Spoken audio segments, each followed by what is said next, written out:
السلام عليك يا سيدي يا رسول الله. Assalamualaikum warahmatullahi wabarakatuh. Tema kita apa? Syariat, tarekat, hakikat, ma'rifat. Serius nih ngasih judul begini? Gak takut sesat?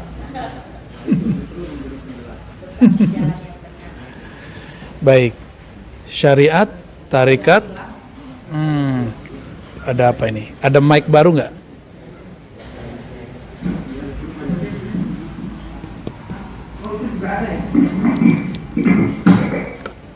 Ini nggak ngefek. Ini kayaknya belum ada. Oke, begini aja ya. Baik, Bapak Ibu yang berkahi Allah, biar nggak gantung di sini, Pak. Nggak enak, rasanya enak. Nabi SAW tidak pernah menyebut pembagian-pembagian begini secara eksplisit seperti ilmu-ilmu yang lain.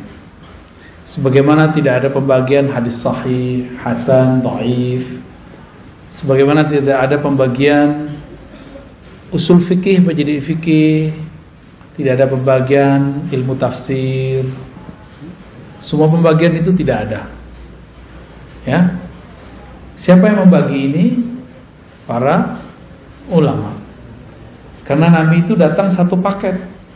Nabi datang satu amalan itu mencakup 4 unsur, mencakup semua ilmu. Semua amalan Nabi ada syariatnya, ada tarekatnya, ada hakikatnya, ada ma'rifatnya. Jadi jangan sampai lagi ada pertanyaan konyol mengatakan, emang ada syariat, tarekat, hakikat, ma'rifat di zaman Nabi? Nah, itu pertanyaan konyol itu. Nanti kalau dibalik gimana? Emang ada hadis sahih, hasan, dhaif di zaman Nabi? Kan gak ada. Jadi jangan bertanya yang konyol-konyol. Sok kritis tapi gak pakai data. Sok kritis tapi gak rasional. Lalu bagaimana kalau mau nanya? Kalau kita mau mengkritisi sesuatu, kuasai dulu yang mau dikritisi itu apa. Inilah pesan berat yang dulu diturunkan oleh Imam Abu Hamid Al-Ghazali yang wafat tahun 505 Hijriah. Sekarang 1434 ya. Apa kata beliau? Kalau engkau mau mengkritisi sesuatu, memuji sesuatu, maka kuasai dulu sesuatu itu apa. Dan ini beliau lakukan sendiri. Imam Al-Ghazali ketika hendak mengkritisi filsafat, dia pelajari 2 tahun, lalu dia review selama 1 tahun. Jadi 2 tambah. Dan dia menulis dalam masa itu. Belajar, dia ulang, petakan, dia review, kemudian dia tulis 3 tahun genap. Jadi Imam Ghazali baru kemudian mempublikasikan kritiknya terhadap filsafat setelah 3 tahun mendalami filsafat. Kita sudah berapa tahun mendalami suatu istilah, lalu kemudian mengkritisinya. Jangan-jangan kata orang, katanya nggak boleh kata orang, ya harus kata Allah dan Rasulnya. Ya, jika ada orang mengatakan itu batil, coba tunjukkan bahwa pembagian ini batil, ada nggak? Kan nggak ada. Syariat itu ada di Quran istilahnya, syir'atan wa minhaja. Itu ada di Quran ya. Syariah itu ada di surah Al-Ahqaf. Apa arti syariat? Syariat itu artinya yang syariat itu jalan. Syariah yang dijalani. Bisa begitu ya. Bisa juga diartikan jalan itu sendiri. Jadi sebenarnya syariat dan tarekat itu artinya sama. Syariat itu jalan, tarekat itu jalan. Syuru' arti bahasa Arabnya syuru' itu artinya proses. Syara' artinya hukum yang mesti dijalani. Ya, syara, hukum yang mesti dijalani. Kalau di kampung saya ada ungkapan begini, adat bersandikan syara. Bukan syariat, syara. Sama, maksudnya sama. Ternyata di Jambi juga sama, di Riau saya dengar sama, di Aceh sebagian ada yang ngomong begitu juga, di Malaysia juga ada yang menyebutkan kalimat itu, adat bersandikan syara. Berarti bukan hanya satu suku aja. Nggak tahu siapa yang duluan, itu tinggal klaim-klaim sejarah aja ya. Kalau klaim sejarah biasanya mulai rasis. Saya nggak mau rasis. Kita diciptakan oleh Allah lita'arafu, supaya kamu saling berbagi ilmu, saling kenalan, tidak boleh rasis. Oke. Jadi syariat artinya apa? Jalan. Tapi bedanya apa dengan thariqat? Syariat itu biasanya diartikan jalan yang zahir.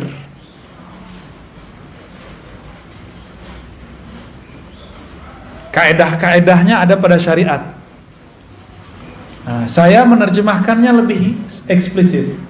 Syariat itu adalah hukum-hukum Allah yang ditetapkan dengan dalil-dalil yang umum ataupun terperinci. Ya. Lalu bagaimana cara melaksanakannya? Namanya thariqat. Jadi kawan saya, dia nggak suka zikir Ratibul Haddad, Ratibul Attas. Tahu Ratibul Haddad? Ya, tahu ya? Ratibul Attas tahu? Atos tahu nggak Atos? Atos, orang Sunda apa arti Atos? Sudah. Ratibul Attas bukan ratib sudah-sudahan. Itu nama imamnya, Al-Imam Al-Habib Al-Attas. Tapi dia punya zikir pagi sore, di-download di smartphone-nya, dan juga dia punya di perpusnya buku kecil. Di dalam Al-Quran, surah Al-Ahzab ayat 41 ada perintah, ya ayyuhalladzina amanu zkurullaha dzikran katsiran. Al-Ahzab ayat 41. Oke. Wahai orang beriman, ingatlah Allah sebanyak-banyaknya. Itu syariat, hukum syariat. Tekniknya gimana? Kata kawan, bid'ah tuh pakai Ratibul Haddad, Ratibul Attas. Tapi dia ngeluarin buku baru, zikir pagi dan sore yang sahih. Itu juga namanya thariqat baru. Thariqat tergantung siapa namanya. Kalau yang nulis ini namanya Dodo, Eduardo, berarti thariqatnya thariqat Dodowiyah. Kalau ente mancung, thariqat Al-Mancungiyah. Jelek amat nama thariqat ya. Ya. Dulu almarhum Haji Maksum misalnya punya wiridan yang dia kerjakan pagi dan sore. Maka thariqat yang dia tinggalkan boleh disebut dengan Al-Maksumiyah. Gitu. Maka penamaan zikir itu biasa. Ya, boleh-boleh aja. Ya. Kenapa enggak disebut dengan zikir Nabi aja? Ya kan Nabi zikirnya banyak. Saya punya kitab zikir Nabi hampir 10 yang pakai ilmu hadis, dan kalau di luar ilmu hadis banyak, puluhan. Yang ilmu hadis saja pakai riwayat itu udah pusing kita bacanya. Ini yang mana mau diamalkan duluan? Karena kita bingung, banyak dalil zaman dulu. Boleh meramu obat. Saya mau tanya nih, Bapak Ibu ini, kalau sakit boleh nggak meramu sendiri obat, masuk ke ruang apotik terus ramu-ramu sendiri? Lo kan nggak boleh taklid. Katanya nggak boleh taklid. Taklid ke dokter juga nggak boleh dong. Kenapa percaya sama dokter? Taklid sama apoteker juga nggak boleh seharusnya. Kalau kita boleh bilang nggak boleh taklid. Taklid artinya apa? Ikut tanpa tahu kenapa hakikat sesuatu itu ada. ikut tanpa mengetahui dalil. Kenapa obat kalau batuk ini A, B, C, D? Disebutkan nggak sama dokter? Disebutkan nggak sama apoteker? Enggak. Terus kenapa percaya-percaya aja? Kenapa itu boleh, sedangkan dalam agama nggak boleh? Gitu. Yang mengerti dalil ulama atau orang awam? Ulama. Berarti kalau nanya dalil ke siapa? Kalau kita nanya dalil ke ulama, itu sudah sama kayak kita mau taklid, tapi menaik pangkat jadi ittiba. Nah, kembali yang tadi. Bagaimana teknik berzikir itu masuk ke thariqat? Mana perintahnya zikir, masuknya ke syariat. Jadi beda syariat sama thariqat apa? Syariat itu dalilnya, thariqat itu caranya. Mudah toh? Ada perintah, sallu kama ra'aitumuni usolli. Salatlah kamu seperti kamu melihat aku salat. Ada yang lihat Nabi enggak? Ada yang lihat Nabi? Mimpi aja. Mimpi aja enggak jelas ya. Kalaupun mimpi bukan Nabi lagi salat kan? Terus kalau kita disuruh salat melihat Nabi, kita ini enggak ada yang lihat Nabi. Terus gimana caranya? Nah, kalau ada syariat, thariqat, cara ngamalin, ada lagi cara yang lain, namanya mazhab. Mazhab itu cara mengamalkan dalil yang zahir. Thariqat itu cara mengamalkan dalil yang tersirat.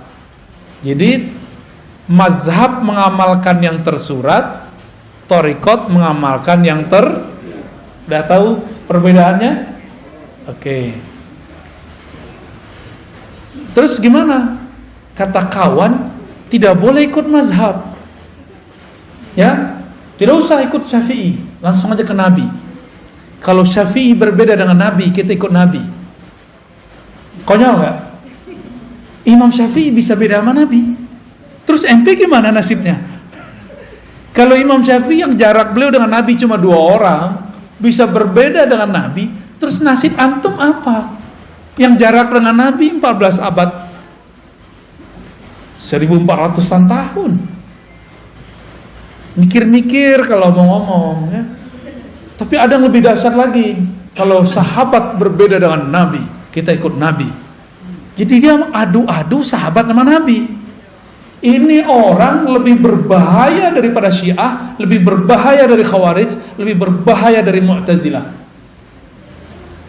Karena yang mengadu-adu sahabat dan Nabi itu kelompok Syiah, kelompok Mu'tazilah, kelompok Khawarij.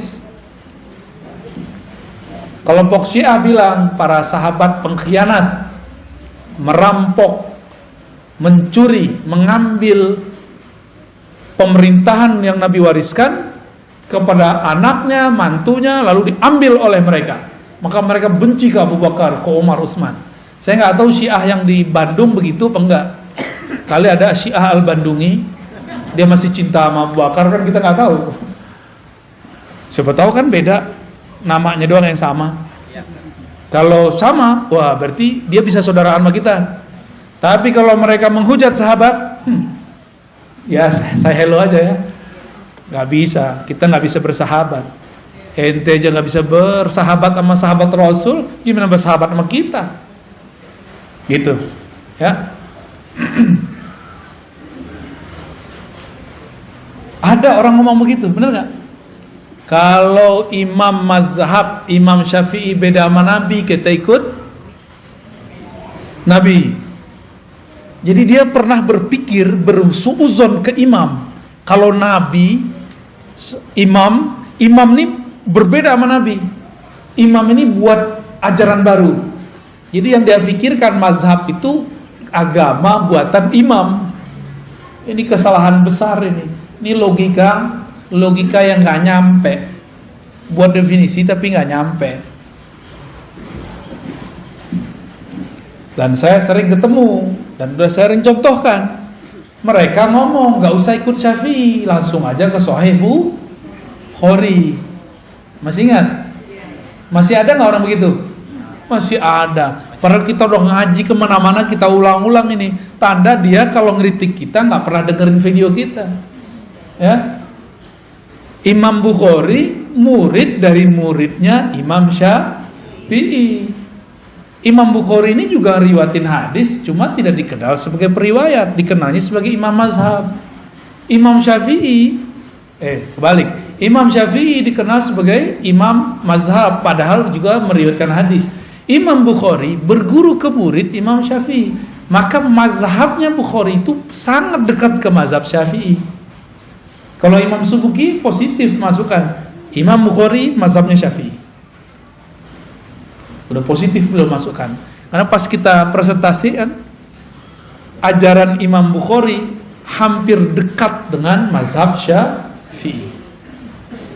Lebih tua mana Imam Syafi'i, Imam Bukhari? Lebih dekat mana ke Nabi, Imam Bukhari atau Imam Syafi'i? Jadi kalau kita ikut salaf, lebih orisinal mana, ikut Syafi'i atau Bukhari? Tuh, itu namanya mazhab. Mazhab ini berkembang, tapi di samping kirinya ada thariqat juga berkembang. Dulu ada namanya Imam Hasan Al-Basri. Imam Hasan Al-Basri punya murid namanya Habib Al-Ujaimi. Ada muridnya Daud At-Tai. Daud At-Tai punya murid Ma'ruf Al-Kharqi, Sarri Sabti. Lalu Imam Junaid Al-Baghdadi. Maka dulu disebut thariqat Junaidiyah. Apa nama thariqatnya? Junaidiyah. Tapi thariqatnya lebur, banyak cabangnya.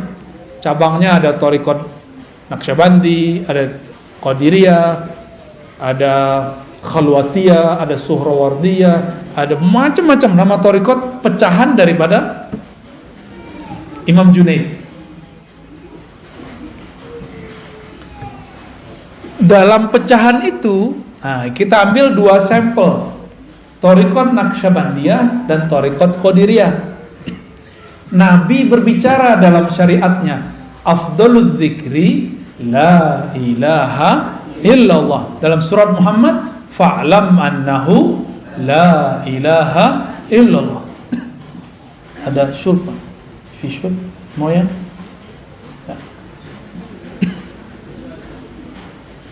Air al-maksum, ada nggak? Pakai bahasa Arab gak paham, Anda bilang Moya al-maksum. Maaf merepotkan ya. Gak usah pakai gelas, duduk gini aja. Duduk gini aja. Bismillah.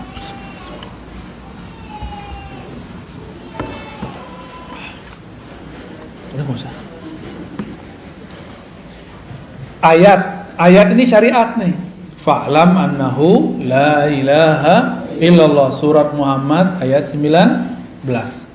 Ada dalil dari hadis, afdaludz dzikri la ilaha illallah. Zikir yang paling nikmat, paling lezat, paling afdal, paling bermutu, paling jitu, itu adalah la ilaha illallah. Terus caranya gimana? Coba antum baca la ilaha illallah. Biasa aja kan? Coba baca la ilaha illallah. Ada yang tahu, ketahuan tuh kalau sudah berarti dia ngambil thariqat udah tuh. Tapi kalau la ilaha illallah, itu belum tuh. Saya tahu dari suara aja kita ngerti. Apalagi kadang-kadang kalau sudah dihentakkan ke dalam kolbu ini kan bercahaya kalau disebut nama Allah. Itu terasa tuh cahayanya, gitu. Dan memancar di wajah. Ada wajah keasikan. Karena afdaluz zikri, zikir paling enak, paling nikmat la ilaha illallah. Kalau orang Sunda, makanan paling enaknya apa? Karedo. Bener Pak? Tempe. Santri deh nih ya, Batagor apalagi. Ini yang ngomong orang Padang. Tadi orang Sunda yang ngomong. Kayaknya yang lebih sohor orang Sunda nih. Bener, karedok. Oke. Karedok kalau cara buatnya ditonton di YouTube, buat sendiri, beda gak dengan emak-emak kita yang dulu buat? Beda? Kenapa beda? Suka enak aja. Torikotnya, tekniknya. Maka torikoh itu teknik. Beda warung, beda rasa, bener. Bahan sama. Bahannya apa aja? Pusing. Tuh. Kalau saya makan keredok saya nggak nanya. Yang penting enak, gitu. Teh yang penting buatnya enak. Tipe-tipe murid begitu. Ada murid mau tinggal jadi aja. Udah Pak Kiai, Pak Ustadz, ajengan, ajarin zikir. Udah pusing. Tapi kalau sang guru tahu, la ilaha nafi illallah isbat, diambil dari pusar, dibawa ke kayak gitu caranya. Itu cara ngaduk kalimah dalam kolbu. Ya, kalau salah aduk jadi nggak tuh barang? Nggak jadi. Kelebihan gosong, kurang nggak mateng, nggak enak. Sama. Jadi kalau kita nih zikir, coba sendiri hasil lihat YouTube. Ya beda kalau ketemu. Ya beda. Abis makan di tempat orang jual keredok yang enak di Bandung, kita nggak belajar cara buatnya. Besok balik kita nggak belajar nih, kita cobain di rumah dengan cara yang lama. Rasanya beda nggak? Oke. Tapi kita datang ke kokinya, ajarin dong, diajarin lama dia tekniknya. Kita cobain di rumah, rasanya sama atau beda? Tetap beda. Tetap beda. Zikir depan guru, nikmat. Karena disuapin sama beliau. Cobain di rumah, tekniknya udah dikasih nih. Istighfar, tawasul, apalagi? Oh semuanya lengkap deh. Nih bahannya kamu cobain sendiri di rumah. Kita cobain. Kok ambar ya? Kenapa? Karena kita belum terlatih. Sang guru napas dia udah begitu. Ya. Ibu kita karena sudah lama jadi ibu, dia tiap hari harus buat masak buat anaknya, maka enak jadinya. Ya tetehnya jadi ibu tapi bukan yang masak, sama aja. Ambar juga. Saya kan orang Padang, itu suka mengamati rasa rendang. Sama-sama resto A, tapi beda tukang masak, kokinya beda rasa. Padahal mereknya sama. Ya, sama-sama rendang loh ya. Padahal bahannya sama. Itu namanya thoriqah. Beda cara adukannya, beda teknik membuatnya. Masukin daging ke dalam santan aja itu ada timingnya. Bener? Emang begitu. Sama. Kadang guru nih nafsu punya murid, belum saatnya dimasukkan daging kalimatullah ke dalam kolbu murid, udah dikasih-kasih aja. Namanya obral zikir. Janganlah diobral zikir. Ini kalimah thayyibah, ini kalimah mahal. Afdalul zikri la ilaha illallah. Pelan-pelan. Kecuali si murid udah lama zikir, udah lama berguru dan direstui oleh gurunya, baru kita kasih. Walaupun sekali bertemu boleh. Cuma baru kemarin sore hijrahnya udah minta talqin aja ya. Kan orang kebanyakan pengen begitu. Tunggu dulu ya. Mau makan, kita mau makan nih, piring kita kotor, diapain dulu? Langsung makan? Langsung masukin karedok?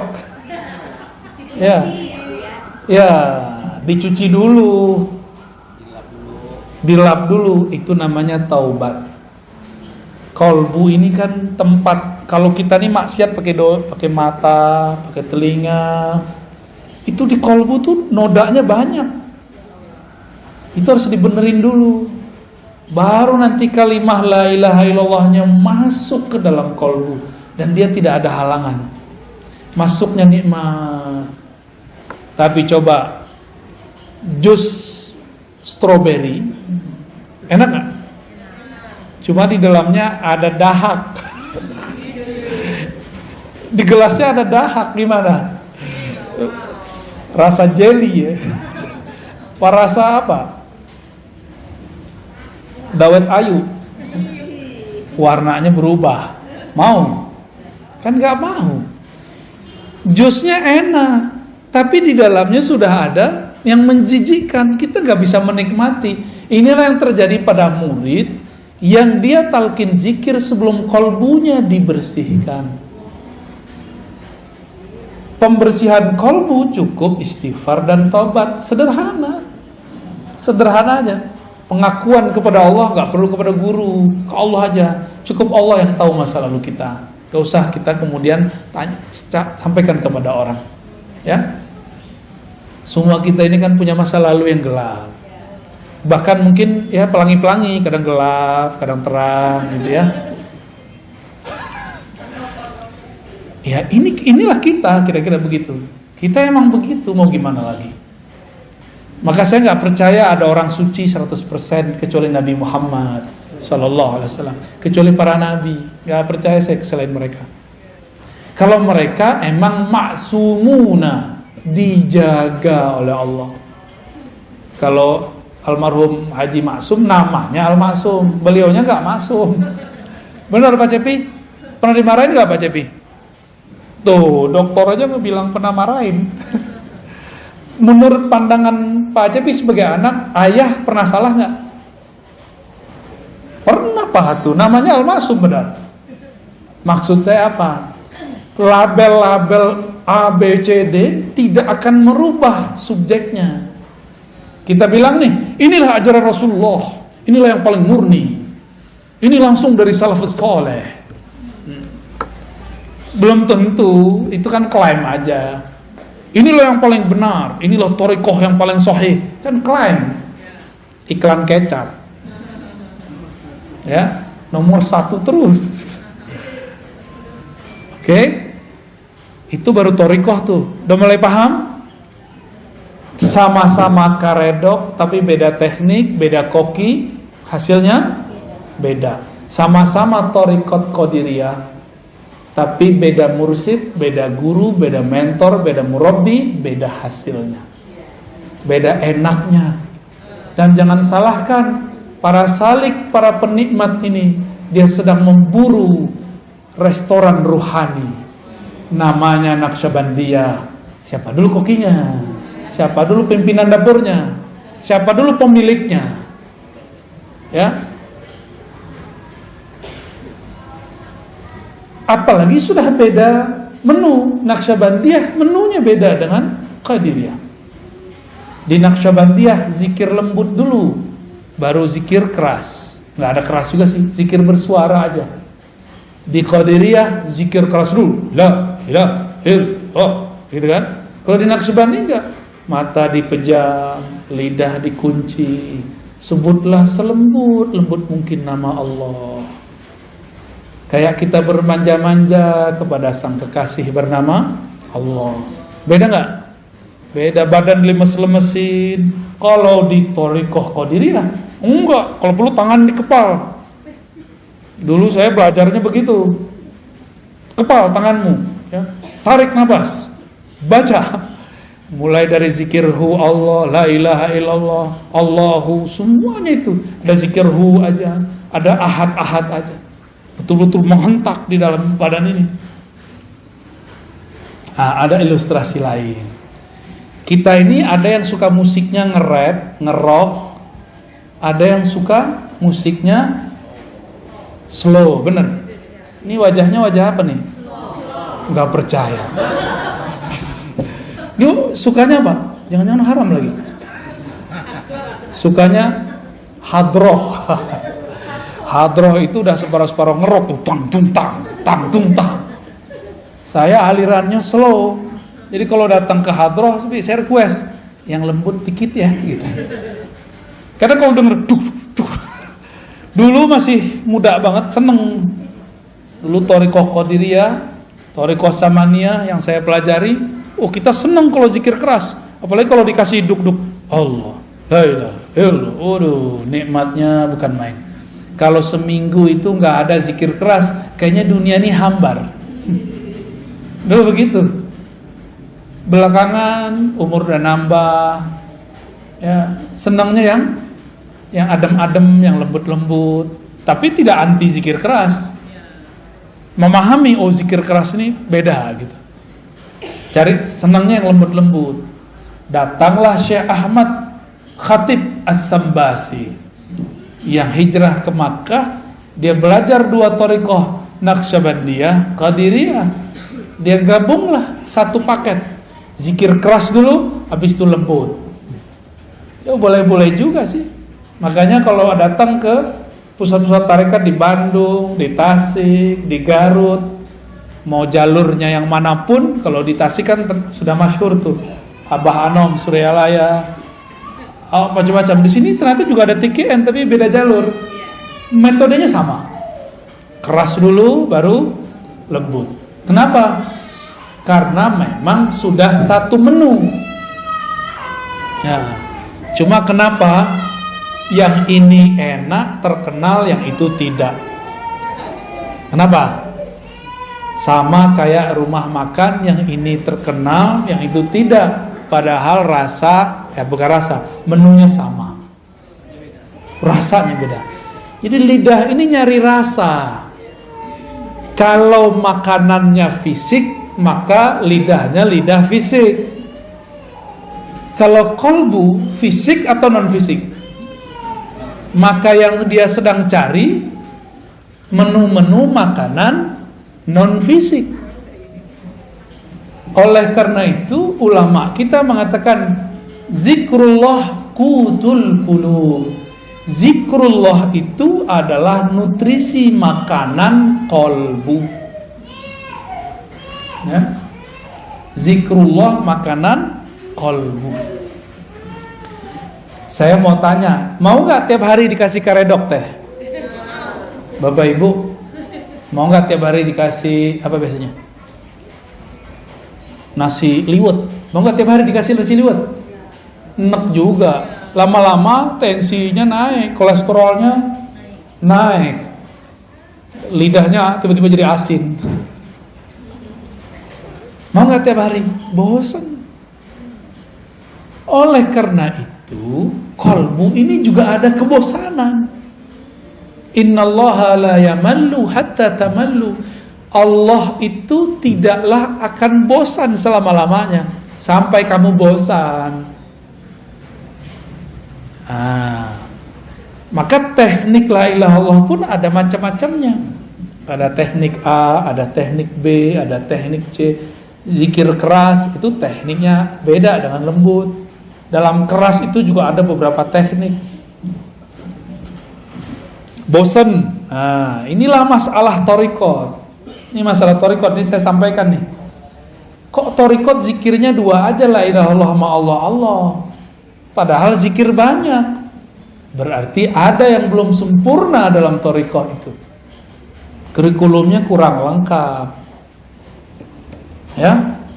Bakal bosen nanti kalau cuma zikir la ilaha illallah doang. Selama-lamanya zikir keras mulu, bosen. Maka harus ada zikir lain. Ada zikir subhanallah, ada alhamdulillah, ada Allahu akbar, ada la haula wala quwwata illa billah, ada hasbunallah wa ni'mal wakil. Ada suluknya masing-masing. Ada suluk subhanallah, ada suluk alhamdulillah, ada suluk la Allahu akbar, la haula wala. Semuanya ada suluknya. Dan semua itu turunan dari amalan para nabi atau para malaikat di langit. Hasbunallah zikir siapa? Nabi siapa yang waktu itu dibakar siapa? La ilaha illallah biasa. La ilaha illa anta, siapa yang zikir begitu? Nabi yang dilempar ke perut ikan. Yunus. Maka la ilaha illa anta itu namanya suluk Yunusiyah, tarekat Nabi Yunus. Ada tekniknya. Kalau belum nyampe ke teknik itu, nggak akan ada rasa baca la ilaha illa anta. Gitu, ya. Ada tekniknya semua. Allah berfirman ke Nabi Musa, Musa, innani anallah la ilaha illa ana. Sesungguhnya akulah Allah, tiada ilah, tiada yang berhak disembah, tiada Tuhan kecuali aku. La ilaha illa ana. Oh, ternyata ahli zikir tertentu, dia kalau baca la ilaha Allah, dalam batin dia yang bunyi la ilaha illa ana. Seakan-akan Allah berkalam, lidahnya baca la ilaha illallah, la ilaha illallah, tapi di batinnya seakan-akan Allah bicara seperti kepada Nabi Adam. Itu semua nggak bisa dibuat-buat. Itu semua ada kurikulumnya, ada tekniknya. Kalau seorang mursyid belum mendapatkan tekniknya, dia pun haram mengajarkannya. Dia harus belajar lagi ke mursyid yang lebih tinggi. Di atas mursyid ada mursyid, di atas dokter ada dokter spesialis. Ya, begitu terus. Ada tahapan-tahapannya. Ini kita baru ngomongin thariqah. Teman saya psikolog, itu kalau mau terapi orang nggak langsung terapi. Ada namanya conditioning. Bener? Dikondisin dulu nih orang, baru berhasil. Sama kalau kita mau mengajarkan zikir atau mau belajar zikir, kondisikan dulu pikiran. Walaupun banyak masalah, minimal pas belajar masalahnya ditaruh dulu, gitu ya. Jangan dibawa masalahnya dalam belajar, nanti gak fokus. Oke? Itu thariqah. Jadi thariqah terjemahannya apa?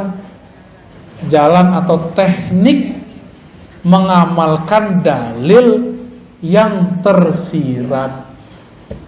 Kalau fikih mazhab, teknik cara mengamalkan dalil yang apa kata dalil tersurat? Jika kamu hendak sholat, maka takbirlah, angkatlah tanganmu.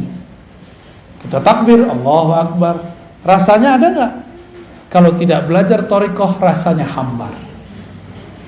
Gitu. Ya hambar aja. Apalagi orang yang belajar sholatnya lewat buku atau YouTube, lewat video, ya salam. Nabi bilang, sholatlah engkau seperti engkau melihatku.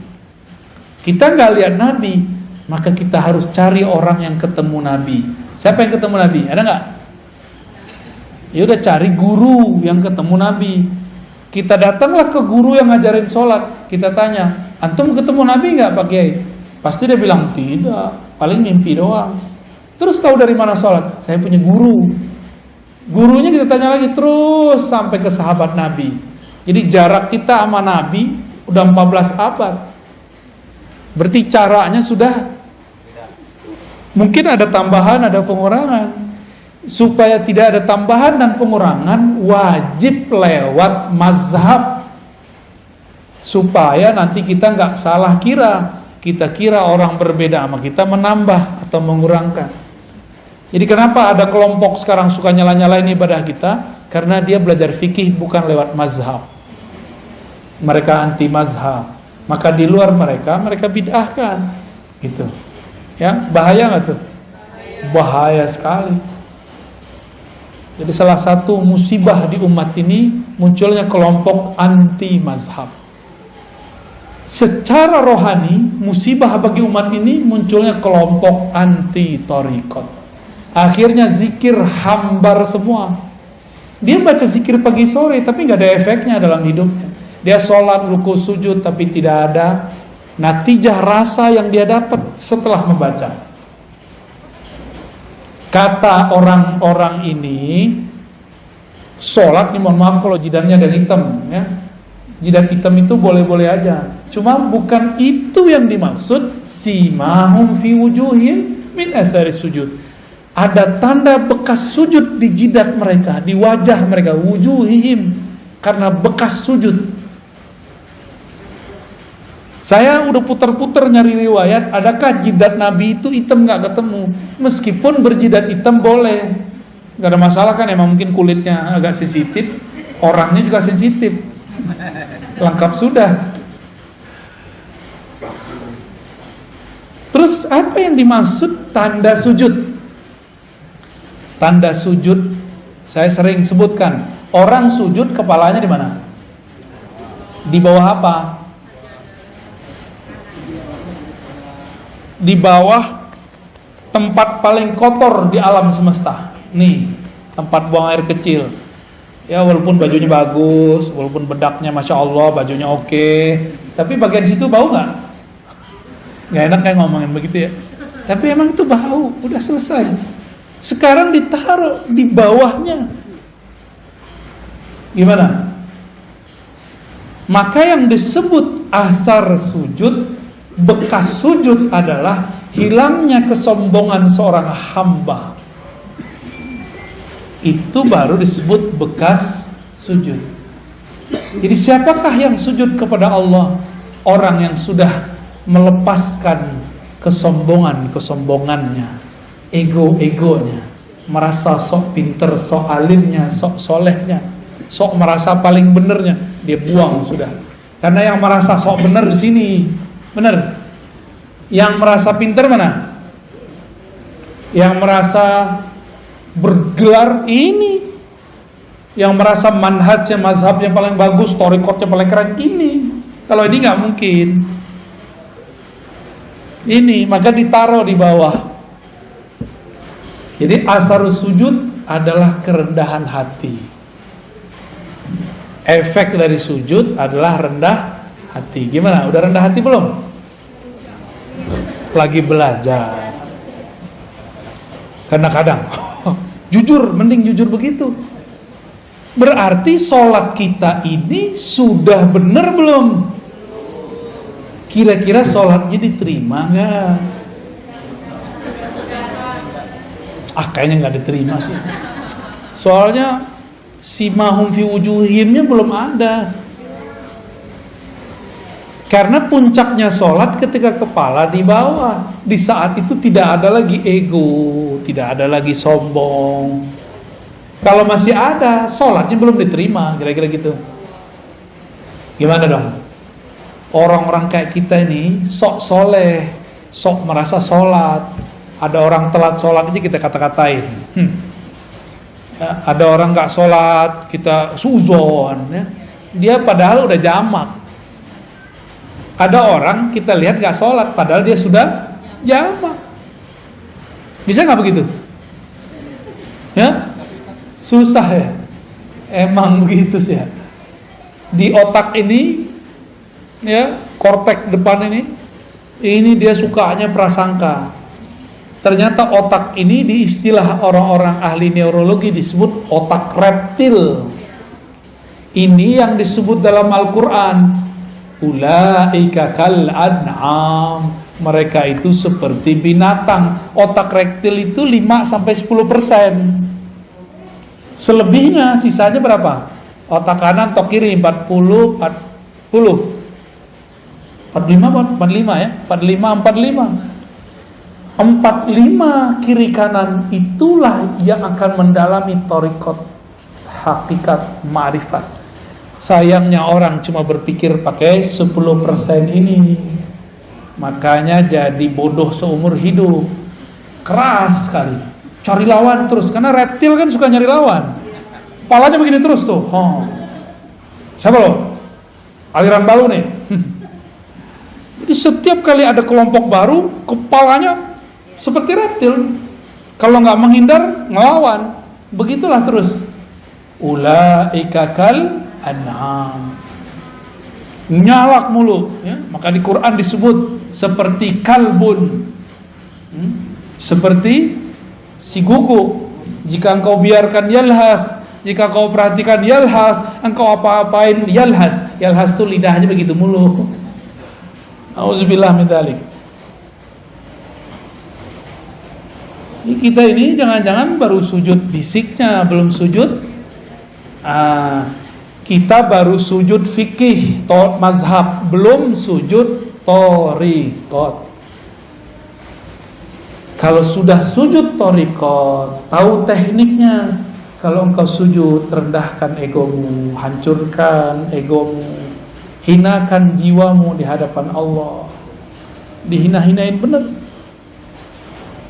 Baru berbuah namanya tawadu. Tawadu, rendah hati, namanya hakikat. Ya, jadi hakikat itu buah dari orang dari tarekat. Zikir. Ala bidzikrillah tatmainnul qulub. Ketahuilah hanya dengan menyebut nama Allah hati jadi tenang. Cara nyebutnya gimana? Ada cara nyebutnya. Gimana cara nyebutnya? Nama ala bizikrillah, hanya dengan menyebut nama Allah. Nama Allah siapa? Ya Allah. Gampang tuh? Bismillah. Gimana cara nyebutnya? Allah. Gitu cara nyebutnya? Enggak. Ada tekniknya. Ya. Itu yang mahal. Ya, harus pakai talqin.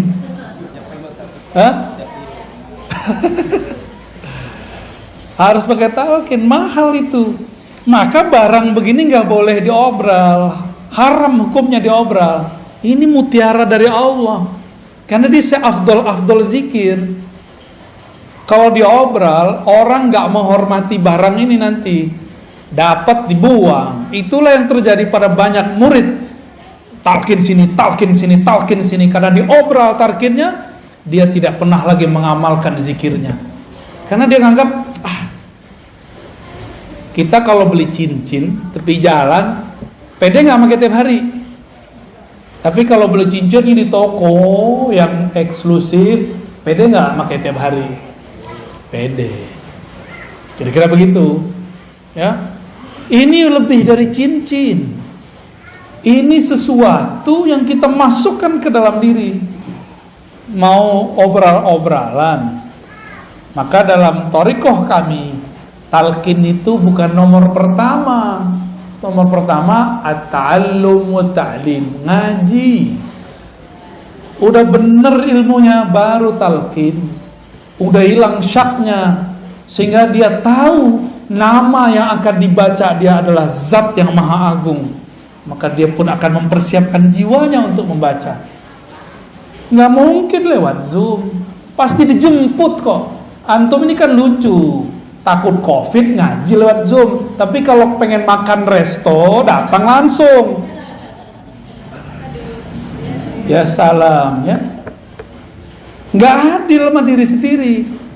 Takut ngurus badan fisik, tapi virus rohani dibiarkan. Sampai mati begitu aja lah ya. Rasain aja terus. Nggak ada perkembangan dalam batin kita. Nggak adil. Innallaha yuhibbul muqsitin. Allah senang sama orang yang adil, yang proporsional, jelas. Lagi pengen makan redok ya, datang ngantri lagi, masuknya pakai masker, pas makan mungkin nih ditutup nih, mam bisa nggak? Kan nggak bisa. Makan pakai masker bisa nggak? Gaya-gaya doang pakai masker. Ya, pas mau makan pasti dibuka, hilanglah social distancing. Kenapa antum nggak takut? Giliran mau ngaji dempet-dempet dikit takut. Nggak percaya kalau pas ngaji ada rahmat turun, ada malaikat rahmat. Itu di antara antum banyak sekali malaikat rahmat. Itu sampai ke atas sana. Nggak ada virus berani masuk. Masuknya paling pas masuk mall tuh, ya, yang disalahin pengajian sama masjid.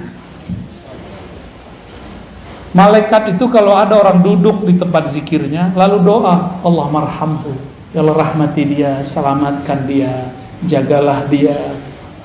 Malaikat kalau doa mustajab nggak? Dia nggak pernah dosa, ya. Masih takut? Hah? Nggak takabur loh ya, nggak boleh takabur. Tapi insya Allah ya, yang adil sama diri. Ini bukan nyinggung yang nonton online sama Zoom ini. Kalau yang karena jarak kita maklumi. Ini masih di kota Bandung. Ya, saya aja datang dari Jakarta, masa antum di sini Zoom, gaya bener. Ya, sok higienis, sok jaga badan, tapi nggak jaga rohani. Makanya sampai nanti nggak akan ada peningkatan spiritual. Nih, saya marah-marah nih sekarang sore ini nih, tapi marah saya begini-gini aja. Ya, mau sampai kapan begini terus? Ya, maka yang hadir kita apresiasi dengan baik. Semoga Allah meridhoi antum lebih kenceng daripada yang udah jelas dia di samping sini masih pakai Zoom, gaya bener. Giliran makan ke kantin dempet-dempetan, ya. Betul-betul nggak adil ke dalam diri, ya. Nggak adil. Saya prihatin melihat seperti ini. Kalau mau protokol kesehatan lengkap, prokes-prokesan yang adil semuanya, ya, semuanya rapi. Siap-siap hidup merana. Udah divaksin juga ya. Terus untuk apa dong kita divaksin ya? Protes ya. Tuh ya, Pak pemerintah, semua orang udah bosen. Orang udah bosen semua. Ini gimana lagi? Ke depan kita harus pakai aplikasi segala macam lah. Jadi yang pakai fingerprint, dulu kan kantor punya print. Kalau sekarang semua orang harus punya peduli lin. Nggak hanya fingerprint, dicolok hidungnya. Kita ikutin aja mainnya ya. Yang penting kalimah Allah bertahta di dalam kalbu, ya. Yang penting ketenangan muncul di dalam jiwa. Harus muncul di dalam jiwa. Jika dilakukan zikir berdasarkan tekniknya, sama dengan orang makan karedok, makan rendang sesuai dengan takarannya, cara masaknya, udah pas sudah. Kalau juga masih belum terasa, jangan-jangan bukan menunya yang salah, tapi lidahnya sedang sariawan. Paham ilustrasi ini? Kalau kita nih belajar zikir, gurunya sudah oke, tekniknya sudah lengkap, tapi belum juga menikmati zikir, jangan-jangan kalbu kita sedang bermasalah, seperti mulut lagi sariawan gak menikmati makanan. Saya kira cuma orang Padang yang pedes, orang Sunda cabai rawit gak dicampur apa-apa, giling. Gimana? Udah pernah nyoba? Doer gak bibirnya tuh? Gak berani. Tuh orang Padang gak berani, orang Sunda berani. Pantesan lebih pedes dari kita ya gak? Maaf, canda-canda. Itu torikot. Hasil dari bertorikot, tenangnya kalbu dalam berzikir, namanya hakikat. Kita punya kesimpulan, punya hikmah. Oh begini ya, kalau zikir dikerjakan secara benar, hasilnya begini. Kita tahu metodenya, tahu teorinya, paham hikmahnya. Ini namanya hakikat. Ya, jadi hakikat itu pengetahuan yang diperoleh setelah menjalani hakikat. Tapi hati-hati, tidak semua pengetahuannya tepat. Maka di atas hakikat ini harus ditingkatin lagi. Si hakikatnya harus diuji. Karena hakikat ini pengetahuan, tapi pengetahuannya terpisah. Zikir la ilallah rasanya ini, zikir hu rasanya ini. Itu namanya hakikat. Terpisah-pisah. Beda zikir, beda rasa. Umroh sama puasa, beda nggak rasanya? Keasikan umroh haji berbeda dengan keasikan tahajud, benar? Pilih mana? Sama-sama pegel loh kaki, tahajud, sama-sama tawaf. Kenapa orang lebih sering memilih umroh? Padahal mau ketemu Allah di rumah juga bisa. Nggak mesti ke Ka'bah kali. Kenapa? Karena menu. Orang bosan satu menu. Rasa, ada rasa yang didapat di dalam umroh beda dengan rasa yang dapat dalam tahajud. Rasa ini menghasilkan pengetahuan. Pengetahuan inilah yang disebut ilmul yakin. Ilmu yakin. Paham? Kira-kira? Nama lainnya hakikat. Sehingga kita punya keyakinan, kalau aku baca ini, aku yakin begini, itu orang udah punya hakikat. Maka orang yang sudah mengerti hakikat, jika ada orang bersyariat sholat 1000 rakaat, dia cukup 2 rakaat, itu udah sama. Kalau orang bersyariat belum mengerti ilmu yakin, dia sholatnya baru by pahala. Kalau ada pahala dia sholat, kalau nggak ada pahala dia nggak sholat. Kalau orang mengerti hakikat, dia sudah tahu bahwa sholat itu jangan harap pahala, tapi ada sesuatu di belakang itu. Inilah yang disebut oleh Nabi, orang alim tidur lebih ditakuti oleh setan daripada orang yang itu, maksudnya yang punya ilmu hakikat. Kalau ilmu yang zahir-zahir mah biasa. Lalu apa beda hakikat dengan ma'rifat? Hakikat itu masih bisa luntur. Hakikat itu masih bisa salah. Yakinan kita kadang-kadang belum tepat. Dari mana kita tahu? Yang paling banyak dapat ilmu hakikat waktu di surga itu malaikat namanya Azazil. Tetap saja tergelincir, dipecat dari malaikat namanya iblis. Iblis itu ahli hakikat. Dengan ilmu hakikatlah dia menyesatkan orang-orang ahli zikir yang tidak berguru. Pernah berguru terus ninggalin gurunya. Pernah bermajelis lalu keluar dari majelis. Orang-orang begini dicaplok sama iblis. Apa kata iblis? Zikir kamu keren ya. Karena zikir kamu banyak orang sembuh nih. Kamu sebenarnya mursyid yang lebih sakti daripada gurumu. Mulai terbersit. Kita lebih sakti dari guru. Tuh, kena tuh dah. Pernah gak ngeliat ada orang begitu? Ya, murid kiai besar buat tarekat baru. Ini nasib dia ini. Keluar dia dari halaqah. Karena terbersit dalam hatinya, dia lebih sakti dari gurunya. Dia nggak sadar gurunya sedang pura-pura nggak bisa, ngetes dia aja. Guru pura-pura nggak bisa ngeruqyah, nggak bisa. Oh, saya nggak bisa doain air, pura-pura aja. Bukan berarti dia nggak bisa. Dia nguji antum itu, ngerasa sakti nggak melebihi guru. Banyak yang terpedaya di situ. Apalagi urusannya udah ketemu pulus, ya. Apalagi urusannya udah ketemu pengikut. Orang merasa pengikut itu aset dia. Waduh, gawat. Banyak orang tergelincir pada bab ini. Banyak sekali. Oleh karena itu, orang sudah bertarekat dapat hakikat, masih bisa tergelincir. Contohnya Barsisah. Contohnya Musailamah Al-Kazzab. Itu Musailamah kan dulu ikut nulis wahyu. Musailamah ikut nulis wahyu, Bang. Khidmah ke Rasulullah. Maka kita berdoa orang-orang yang berkhidmah untuk agama ini, untuk kita tidak belok di akhir nanti. Amin. Ya, ini bahaya benar. Kenapa? Si Musailamah ini melihat harian Nabi. Dia mikir, Nabi mah biasa aja orangnya. Kita begini, dia begini. Kita begitu, dia begitu. Akhirnya dalam pikiran apa? Nabi ini orang biasa kayak. Kejadianlah sekali, ada penulis wahyu selain Musailamah. Nabi turun ayat kepada Nabi. Tapi Nabi gak bacakan semua. Nabi masih tertegun, keasikan membaca ayat.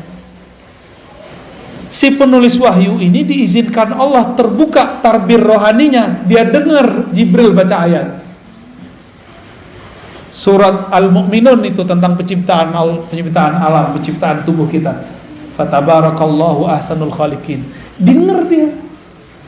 Terus dia konfirmasi ke Nabi, ya Rasulullah, lanjutan ayatnya ini bukan? Saya barusan dengar ada Jibril baca. Kata Nabi, benar. Dalam hati terbersit sama dia, gini doang ilmu guru gua, gini doang makomnya Rasul, saya juga bisa. Maka orang ini jadi nabi palsu.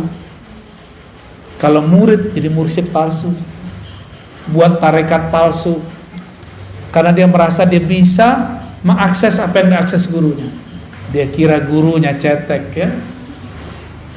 Ini sering terjadi di semua halaqah, di semua thariqah, ya. Maka untuk selamat hanya satu bab, harus masuk pintu ma'rifatullah. Apa itu ma'rifatullah? Disebut ma'rifatul Muhammadiyah, mengenal hakikat Nabi Muhammad sallallahu alaihi. Dalilnya apa? Qul in kuntum tuhibbunallah fattabi'uni. Katakan jika engkau cinta Allah maka ikuti aku sang Muhammad. Maka dia harus ikut ma'rifat Nabi Muhammad sallallahu alaihi wasallam. Nabi ketika sholatnya banyak, beliau gak bilang supaya kalian selamat. Nabi bilang, aku ingin bersyukur kepada Allah. Nabi ketika dapat wahyu gak bilang, gua doang yang bisa dengar, lu gak gitu. Kalian gak bisa.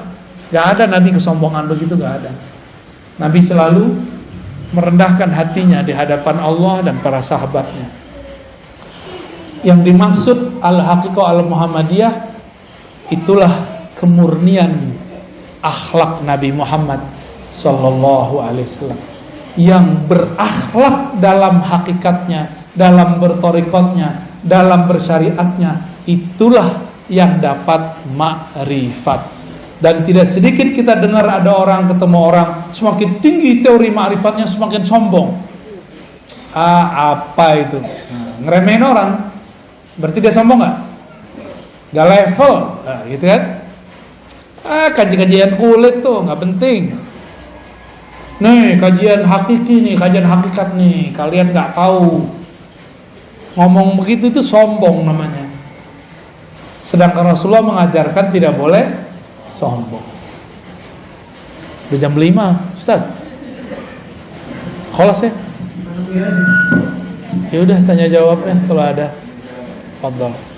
Terima kasih Bu ya. Mana dari Bapak atau Ibu-ibu saya nggak bisa kelihatan. Dari Bapak-bapak dulu barangkali ada yang perlu sampaikan. Dari Zoom ada 2, tapi sebelum dari Zoom, dari yang hadir dulu mungkin silakan. Ustaz, ada ibu-ibu yang nanya. Mangga tak di sorot. Assalamualaikum warahmatullahi wabarakatuh. Abia mau bertanya tentang masalah contoh. Sampai sekarang saya masih bukan tahu ya, masih bingung.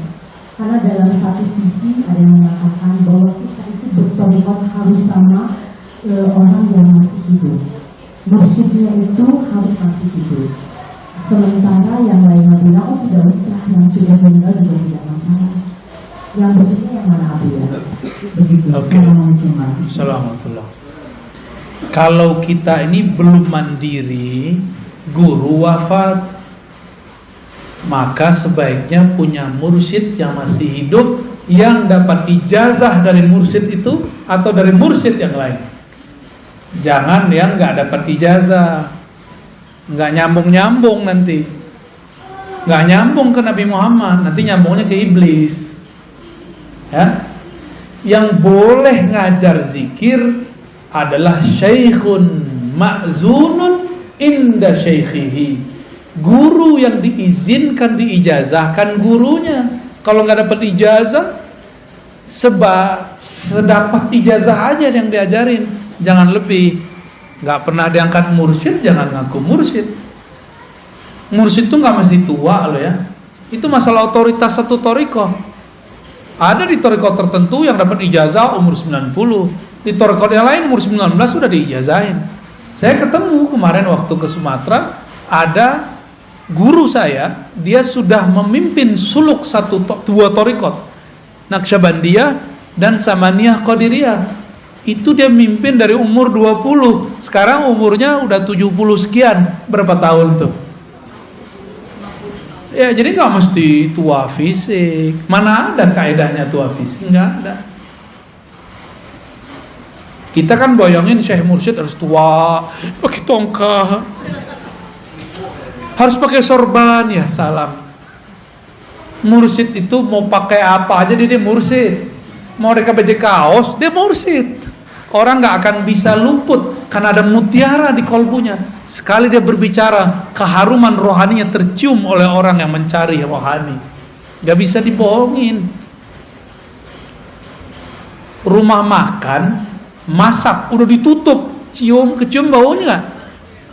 Ya, kecium baunya. Sama kira-kira, ya. Jadi saran saya teh, kalau belum disiplin untuk zikir yang diajarkan guru, maka bermursyidkanlah kepada yang hidup dan dapat izin dari gurunya. Gitu ya. Kalau enggak, nanti enggak nambah-nambah. Makomnya segitu-gitu aja. Karena zikir itu enggak ada batas. Zikir itu di atas makom ada makom, di atas makom ada makom. Zikir la ilaha illallah ada ribuan tekniknya. Yang diajarin kan baru satu. Baru dari pusar ke bunuh-bunuh itu mah satu, belum banyak itu. Banyak tekniknya. Ya. Saya ngamalin sudah hampir 100-an lebih teknik itu.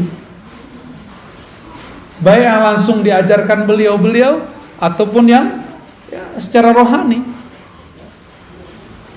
Adalah berapa ratus teknik la ilaha illallah doang. Mau ditarik kemana aja nikmat zikir la ilaha illallah itu. Nikmat sekali. Ya. Jadi jangan mengkultuskan seorang guru. Di atas guru ada guru, di atas wali ada wali, di atas nabi ada nabi, di atas rasul ada rasul. Puncaknya Rasulullah sallallahu alaihi wasallam. Torikot itu yang hebat bukan namanya, tapi mursyidnya. Ya, oh torikot A lebih bagus, enggak. Yang bagus tuh mursyidnya.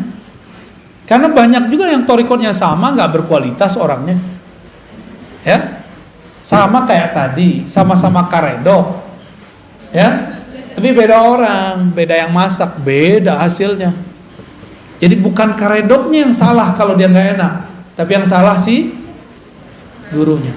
Yang masak udah bagus, itunya udah enak, lidah lagi masalah, pikiran lagi banyak, bisa enak gak? Enggak ya? Mau makan karedok ingat AA, AA yang lama. Baik, terjawab ya? Terjawab? Okay. Alhamdulillah. Ada 4, tapi saya kira yang tentang torikot juga ada 2 pertanyaan, tapi saya kira sudah terjawab dengan kalimat terakhir. Dan tentang torikot yang benar saya kira yang tadi Buya sampaikan. Kemudian tentang sekarang di akhir Desember, 22 Desember kemarin tentang Hari Ibu, karena itu keputusan di mereka sehingga itu dianggap sebagai tasawuf jika kita mengikutinya. Bagaimana itu tentang Hari Ibu? Hari Ibu itu apa definisinya? Nggak tahu juga. Jangan-jangan mengharamkan sesuatu yang nggak tahu, ya kan? Saya mau tanya dulu orang yang mengharamkan mengucapkan selamat Hari Ibu. Saya pengen tahu nih, ini serius nanya loh, apa yang dimaksud Hari Ibu? Sehingga kita mengharamkan yang jelas, jangan yang nggak jelas. Kalaupun kita menghalalkannya, kita menghalalkan yang jelas, bukan menghalalkan yang abu-abu. Coba definisinya apa? Yang pakar nasionalis nih. Hah? Ini kan kampus, masa nggak ada yang tahu? Nyelekit ya. Apa Hari Ibu, Ustaz? Nggak tahu. Ya udah, berarti nggak usah jawab boleh dan nggak boleh, berarti kita nggak ngerti, ya kan? Oh ini menyerupai Nasrani. menjumpai Nasrani. Emang hari ibu orang Nasrani yang buat? Ada nggak di ajaran Nasrani hari ibu? Gak ada juga. Terus di mana? Hindu? Gak ada juga. Itu urusan apa? Ini mungkin. Jadi dengan adanya peringatan Hari Ibu di tanggal 22 itu, maka seolah-olah umat digiring untuk menghormati ibunya hanya pada tanggal itu. Emang begitu?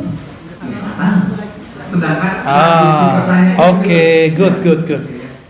Berarti ada orang yang mendefinisikan hari ibu, dia buat definisi sendiri. Definisinya barusan tuh dari antum tuh. Apa kata si orang ini? Kata antum tadi apa? Tanggal 22 seolah-olah menghormati ibu hanya pada tanggal itu, sehingga umat tergiring untuk ke situ di hari Oke. Sekarang kita tanya sama yang menetapkan hari ibu tanggal 22. Apakah begitu maksud dia?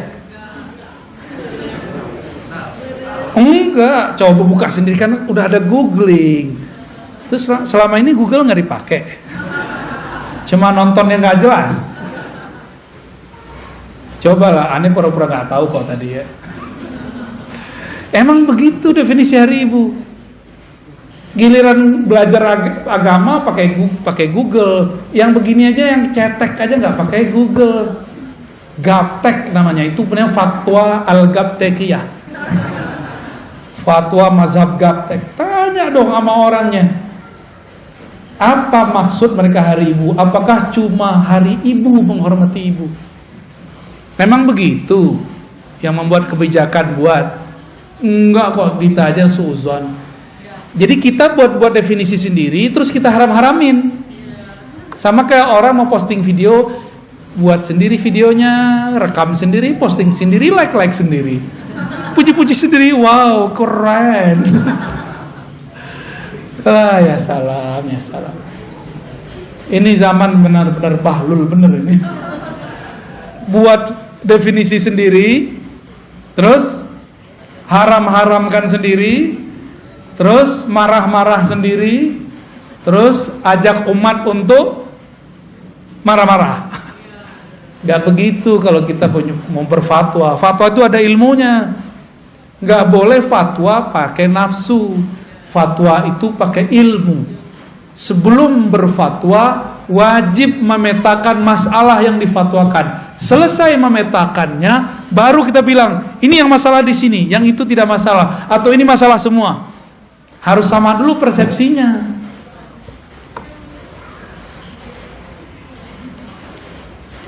Orang Muhammadiyah punya Islam berkemajuan, NU Islam Nusantara. Di Wasliyah ada Islam apa kemarin? Waktu kita ke Wasliyah, saya lupa ada istilahnya. Di Medan kemarin, orang Persis gimana? Islam apa? Islam murni. Pasti adalah jargon-jargon gitu. Benar. Ada orang buat definisi Islam Nusantara itu Islam sholat pakai bahasa Jawa. Ntar kalau yang benci Muhammadiyah, Islam berkemajuan, nanti sholatnya pakai bahasa Inggris, maju. Emang begitu? Saya buat definisi sendiri, terus saya salah-salahin orang, diketawain nggak? Jadi kalau kita mau menentang, menerima, mengamalkan sesuatu, tanya definisinya kepada yang punya barangnya. Namanya tabayyun. Idja'akum fasikum binaba'in fatabayyanu. Itu Ustaz ya. Jadi gimana? Boleh nggak hari ibu? Ya? Harus. Ya. Berarti hari ibu bukan menggiring umat hanya menghormati ibu, hari ibu saja, benar? Ya. Kalau begitu definisinya ada masalah nggak? Tapi kalau definisinya hari ibu adalah hanya hari itu aja menghormati ibu, itu baru nggak benar. Tapi ternyata definisi itu nggak ada kan? Nggak ada. Ya sudah udah beres kok. Kita aja yang cari-cari masalah, rame-rame sendiri, tengkar-tengkar sendiri. Ngundang masalah. Emang ada bahasa Arabnya bahsul masail, cari-cari masalah. Jangan-jangan pertanyaannya masalah ya? Bener. Ya lanjut. Yang satunya lagi juga saya kira harus dibahas dalam Fathul Masail. Tapi yang saya akan bacakan tentang thariqah aja. Apakah saya boleh ikut thariqah Buya? Banyak tadi yang harus diikutnya 100 lebih ya. Masya Allah. Jadi gimana dong? Itu pertanyaan antum kali. Thariqat saya ngaji. Jadi ngaji aja dulu. Ngaji dulu, 1, 2 ngaji.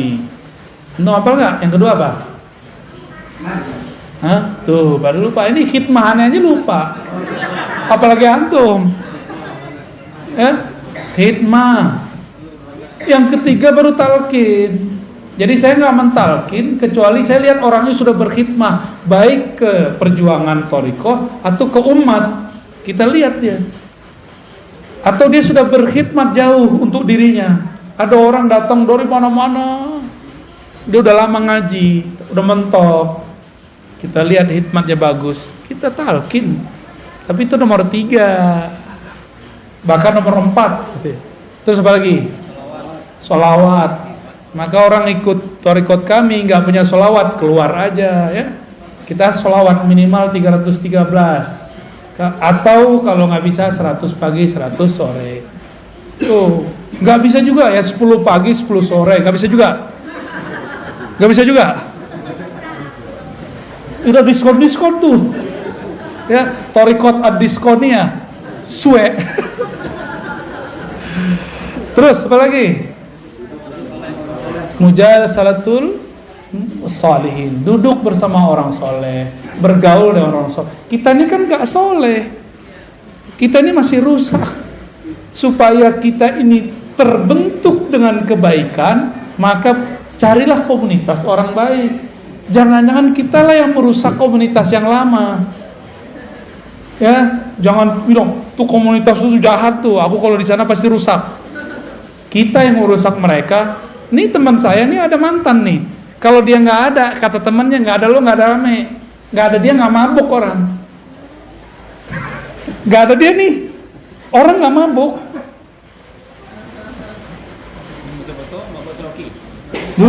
Lebih itu mah cetek sama dia. Orang kalau mabuk masih ngomong-ngomong, kata itu mah cetek. Bagi dia udah hilang. Serius itu. Jadi kitalah yang menyebabkan orang rusak. Karena muka kita ini muka syahwat, ya kan? Muka bejat lah muka kita ini. Saya ngomong ke dalam diri saya sendiri. Bahwa di dalam diri ini ada kebejatan, ada kenakalan. Saya ngomong begini bukan untuk antum saja, untuk diri saya sendiri. Karena gejolak itu masih ada dalam diri saya. Karena wajar umur masih belum terlalu tua. Masih muda dong. Iya, masih seger lah. Gejolaknya kuat. Lebih berat saya kali daripada antum. Saya ketemu banyak orang, macam-macam warna kulit, macam-macam, pusing kita. Tapi kalau karena di dalam ini jorok mikirnya. Kalau dalamnya bening jadinya. Kalau dalamnya oke, keluarnya oke. Ya. Jadi tuduhlah, katakan ke dalam diri, wahai jiwaku yang penuh dengan kemunafikan, jangan engkau tuduh orang lain munafik. Itu sebabnya kita perlu berkumpul dengan orang-orang soleh. Orang soleh bukan soleh pakaian. Pakaian tidak pasti. Soleh dalam artian solihun, yang sesuai lahir dan batinnya. Itu bahasa Arab. Soleh itu sesuai, lahir batinnya sesuai. Ya, baik. Apa thariqat terakhirnya apa? Hah? Salamatus sadr, nggak nyimpan dendam, benci, suuzon, buruk sangka kepada orang lain. Bisa nggak? Hah? Ada tekniknya. Ya, apa lagi masih ada? Adab. Susah kalau sendiri, kalau berguru gampang. Ya. Ajari aku. Ya, itu kurikulumnya itu ada 7, ya, ada 7. Dari situlah kita kemudian bergerak. Ya, sekarang marhalahnya baru 2, 1, 2, 3, 4 ini muter-muter. Ya. Ta'lim, ta'lum, khidmat, talqin, udah. Ini masih yang concern. Jadi kenapa orang torikot masih busuk-busuk hati? Karena dia nggak nyampe ke salamatus sodar, cuma zikir-zikir doang. Zikir kalau belum istighfar, tambah banyak zikirnya, tambah besar dendam dan sombongnya. Jadi harus ada zikir pembersih, ada zikir menaikkan makom. Kalau belum dibersihkan dengan istighfar dan tobat, udah zikir la ilaha illallah kan naikin makom. Dia naik, nodanya juga naik. Tubuh pohon ini berkembang, benalunya nggak dipotong, tambah gede pohon, tambah gede juga si benalunya. Maka carilah guru yang bisa membersihkan parasit dalam diri kita. Parasit itu ya menjalar dalam jiwa. Semua kita itu sama. Ya. Mungkin nggak mursyid punya penyakit hati, mungkin, tapi dia tahu cara ngobatinnya. Kalau antum dikit aja nggak tahu caranya, ya, kira-kira begitu ya. Oke, pertanyaan terakhir, ya, apa ada lagi? Ini kita sering di belakang ada juga tuh. Ada, tuh di belakang itu. Oh, di apa? Bukan di belakang antum, ada hantu. Masya Allah. Ya, Alhamdulillah sebagai senangnya. Ya, sila mau dikasih ke belakang? Masih ada di belakang, Pak. Terakhir ya dari Ibu ya. Ya, mangga. Assalamualaikum warahmatullahi wabarakatuh. Assalamualaikum. Barakallahu ya. Saya termasuk yang selalu menyimak Ustaz di YouTube. Gak ada harisan Pak Ustaz. Torikot YouTube ya. Tapi sekarang jangan ya, udah langsung. Alhamdulillah. Ini saya mau bertanya Ustaz, apakah seseorang bisa ma'rifatullah tanpa tahu nama ruhnya? Saya tahu itu dari YouTube, dari Ustaz. Dan apakah yang boleh mengenal nama ruhnya itu hanya orang-orang tertentu saja, atau siapa saja boleh tahu? Baik. Ustaz, kalau bisa saya mau. Ini dosisnya dosis 1000 ini. Oke. Ilmu tentang nama ruh ada pada bab keempat. Berarti ada bab 3, ada bab 2, ada bab 1. Bab 1 ini awal. Bab pertama namanya Ma'rifatul Asma. Mengenal nama-nama Allah. Makanya talqin zikir pasti nyebut nama Allah. Orang begini masih bisa kenal Allah tanpa nama ruh. Ya. Jadi 1, 2, 3 dapat diperoleh tanpa nama ruh. Tapi yang keempat itu ma'rifatuz zat, hanya dapat diperoleh oleh ahlur ruh, orang yang punya nama ruh, jika dia ikut suluknya ruh. Dan itu baru saja dibuka ilmunya, ya. Masih panjang jalannya ini, masih panjang. Sekarang yang ada torikot itu 3 yang pertama, yang 4 belum.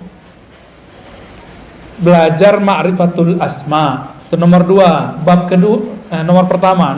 Bab kedua, ma'rifatul af'al, mengenal perbuatan-perbuatan Allah, cara kerja Allah. Dan yang ketiga, ma'rifatus sifat, mengenal sifat. Sampai nomor 3 itu tidak perlu mengenal, tidak wajib mengenal nama ruh. Bisa semua. Ya, nanti Allah kasih sendiri, mungkin potongan depan namanya. Allah yang ngasih tahu. Atau dia mimpi ketemu Rasul kasih nama dia.